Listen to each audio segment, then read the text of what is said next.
हे कृष्ण हे यादव हे सखेति गोविंद दामोदर माधवेति करारविन्देन पदारविन्दम् मुखारविन्दे विनिवेशयन्तम् वटस्य पत्रस्य पुटे शयानम् बालं मुकुन्दं मनसा स्मरामि। हे कृष्ण हे यादव हे सखेति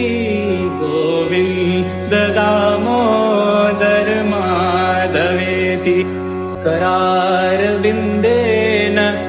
पदारविन्दम् मुखारविन्दे विनिवेशयन्तम् वटस्य पत्र